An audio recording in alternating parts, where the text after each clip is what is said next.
This video is brought to you by Nebula. The American economy isn't in great nick at the moment. Trump's tariffs have crippled the stock market, spooked international investors, and pushed the US towards recession. But the crisis is now spreading beyond the stock market.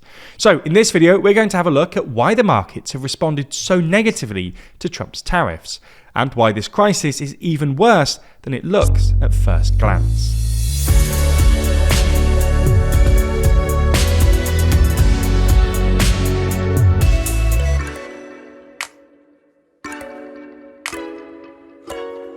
Never miss an episode and always feel in the loop by subscribing and ringing the bell. So let's just start by explaining why the markets have reacted so negatively to Trump's tariffs. Because, well, usually tariffs don't provoke such severe reactions from markets.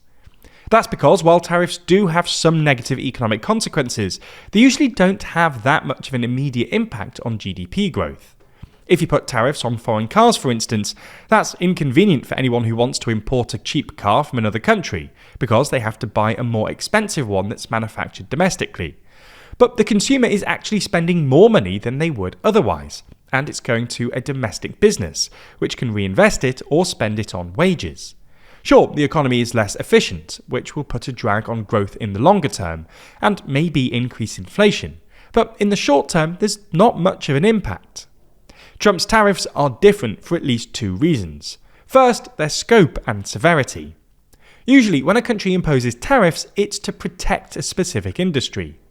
Last year, for instance, the Biden administration put massive tariffs on Chinese electric vehicles in an attempt to protect American EV manufacturers from Chinese competitors like BYD and Xiaomi. Trump, however, has put a 10% tariff on everything and then higher tariffs on most of America's trading partners, with only very limited exemptions.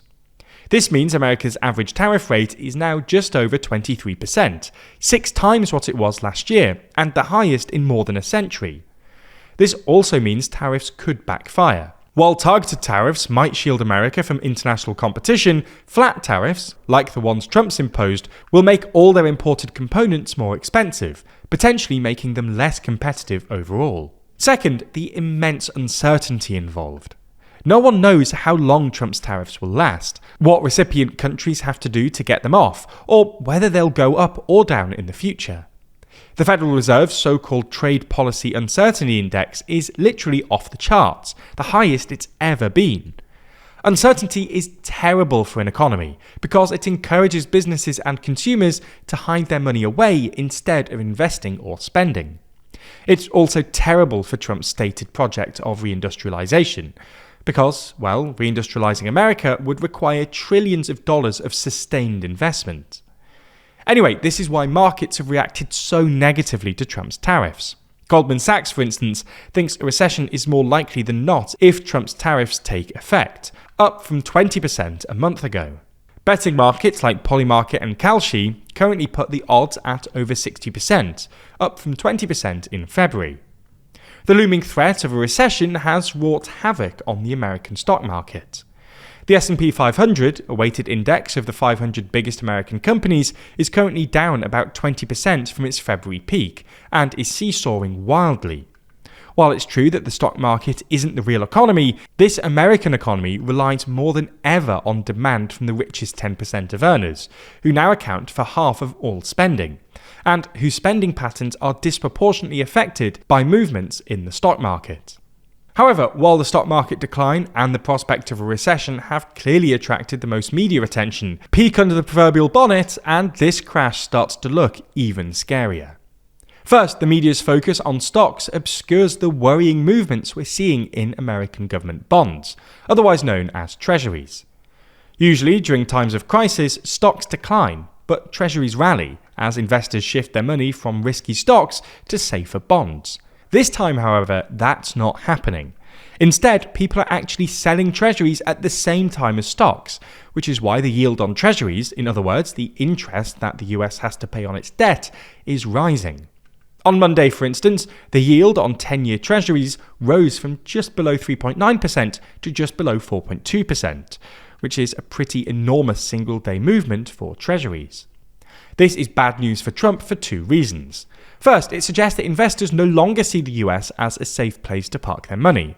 And second, it will put even more strain on America's precarious fiscal position. As we've detailed in previous videos, and as you probably already know, the federal government has an enormous debt burden, representing something like 120% of GDP, and is currently running a massive deficit of around 6% of GDP. Things already look like they'd get worse under Trump, because he wants trillions of dollars in tax cuts without equivalent spending cuts, and Doge has failed to really make a dent in the budget. But if the US slips into recession, which means lower tax revenues and treasury yields stay high because investors no longer see treasuries as a safe recession-proof asset, a full-blown debt crisis could be on the cards. Something similar has happened to the dollar as well. Like treasuries, the dollar used to be seen as a safe haven asset, which meant that it usually rallied during times of uncertainty, even while American stocks were falling.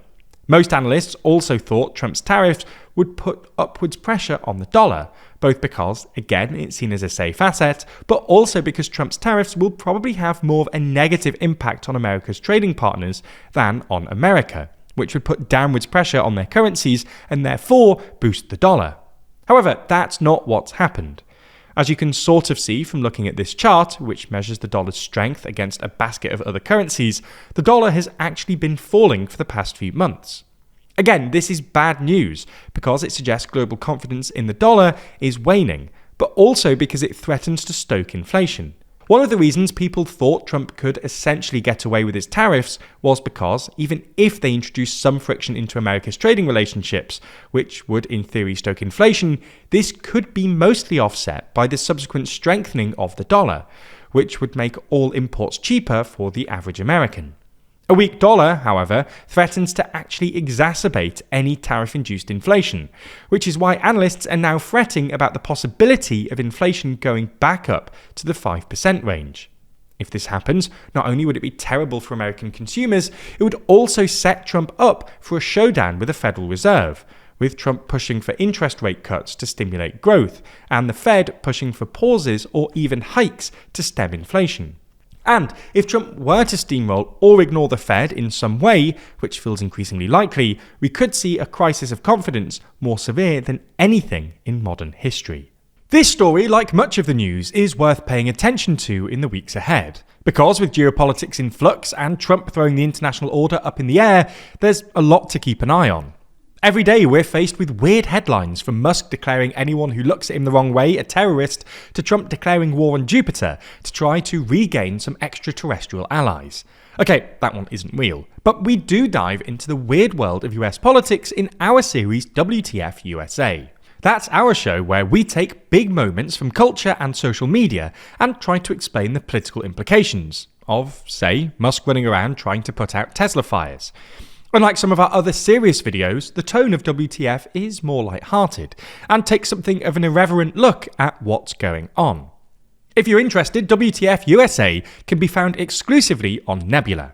Nebula is also the home to other incredible original content from your favourite creators, like Tom Nicholas's Boomers. Discussing everything from generational inequality, housing, the climate crisis and pensions, the globe-trotting feature-length documentary tries to unpack the questionable legacy of the baby boomers.